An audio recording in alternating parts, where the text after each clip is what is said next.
Selamat datang di seri JavaScript di level 2. Kali ini kita akan membahas terkait dengan kondisional, if, else if, dan else, dan seterusnya. Ada switch case, ada looping kayak for loop, while, kemudian ada nested loop di mana ada loop di dalam loop, kemudian ada break dan continue. Oke, mari kita bahas mengenai kondisional normal biasa, if else. Jadi asumsi kita punya variabel score dengan value 75, kemudian kita tulis if jika skor itu lebih besar atau sama dengan 90, maka akan kita konsol log grade A. Kemudian else if kalau lebih dari 80, B. Jadi dari atas ke bawah gitu ya. 90, oh dia belum di atas 90, dicek lagi apakah dia di atas 80.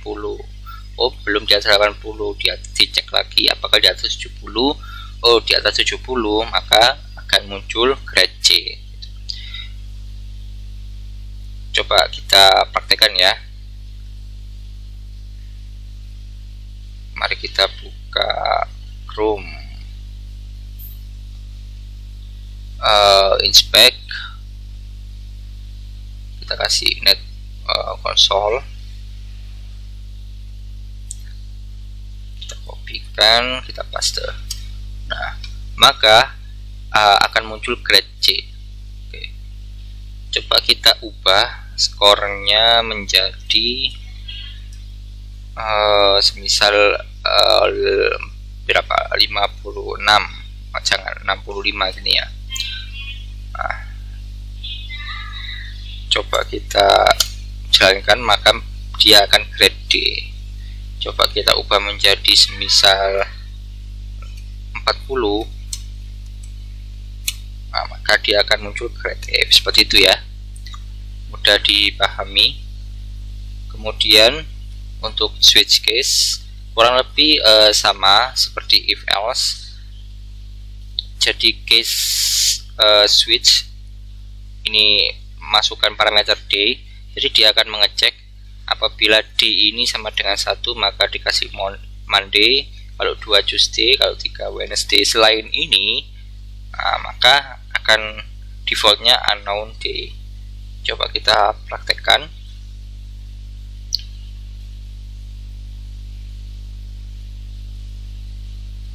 Kita refresh saja. Sorry.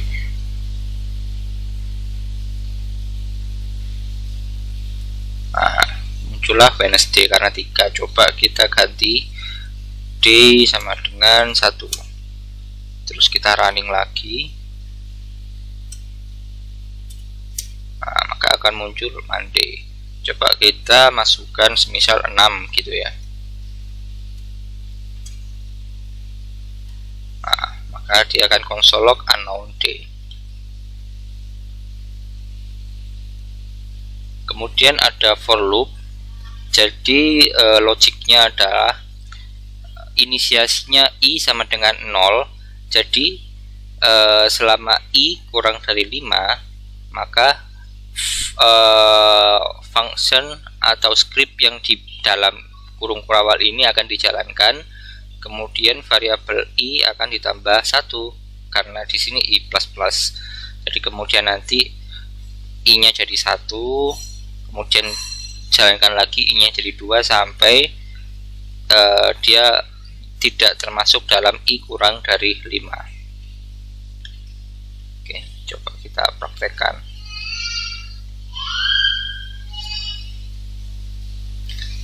Nah, jadi loopingnya adalah mulai dari 0, 1, 2, 3, 4 ketika 5 tidak dijalankan karena 5 tidak kurang dari 5. Seperti itu ya.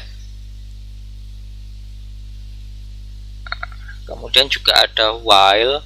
Jadi while itu selama. Jadi asumsi variabel C punya value 0. Jadi selama value C itu di bawah 3, maka dia akan menjalankan script di dalamnya. Hati-hati juga karena bisa stack overflow ya. kalau kalian tidak menghandle dengan baik. Jadi di sini kita kasih C++, dalam arti setelah ini dijalankan maka value dari C akan ditambah 1. Jadi tambah dari 0, 1, 2, 1, 2 gitu ya.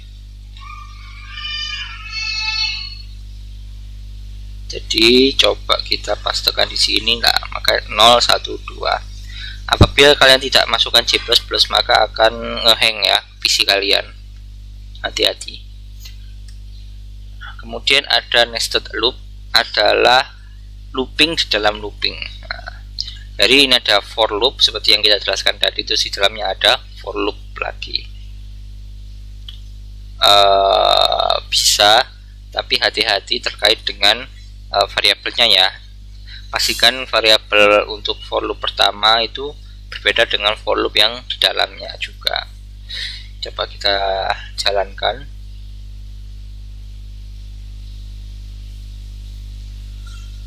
Nah, jadi logiknya adalah ketika i 0, nah, maka dia akan menjalankan function ini sebanyak berapa ini? 2 kali gitu ya. Di I0, kemudian C0, C1.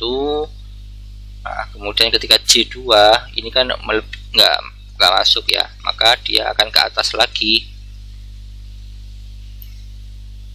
Nah, ketika C sudah 2 maka dia akan ke atas lagi, merubah I menjadi 1, terus turun menjadi I1 C0, I1 C1. Ketika C menjadi 2 nggak masuk ke sini, langsung ke atas lagi menjadi I2 dan seterusnya, seperti yang kita contohkan tadi. Nah, yang terakhir adalah break dan continue. Fungsinya adalah misal kita punya for loop di mana I sama dengan 0, I plus plus selama I kurang dari 10. Jika I sama dengan 5 maka dia akan keluar loop ya. Fungsinya break itu untuk menghentikan. Jadi seakan-akan ketika I sama dengan 5 di break, jadi seakan-akan I itu menjadi 100 gitu misalnya. Jadi keluar dari for loop ini. Sedangkan kalau fungsi continue dia akan semacam akan skip ya. Jadi misal ini I bisa dibagi menjadi 2, nah, maka dia akan skip, jadi tidak akan mengkonsol log di bawahnya. Jadi function di bawahnya tidak akan dijalankan. Mungkin contoh mudahnya kita ubah ya menjadi I sama dengan 2 gini ya. Kita ubah menjadi number misal. Coba kita jalankan. Nah, seperti yang kita lihat, maka ketika 0 jalan, 1 jalan, tapi ketika 2, karena di sini kita pakai if, kalau 2 dia continue, maka dia tidak akan menjalankan fungsi di bawahnya, skip. Jadi nomor 2 skip, lanjut 3, 4. Ketika masuk ke 5, kita exit atau break. Seperti itu. Oke. Jadi untuk level 2 ini kita sudah membahas mengenai conditional, switch case, looping, nested loop, dan juga break dan continue. Oke. Mari kita lanjutkan ke level 3 di video berikutnya. Terima kasih.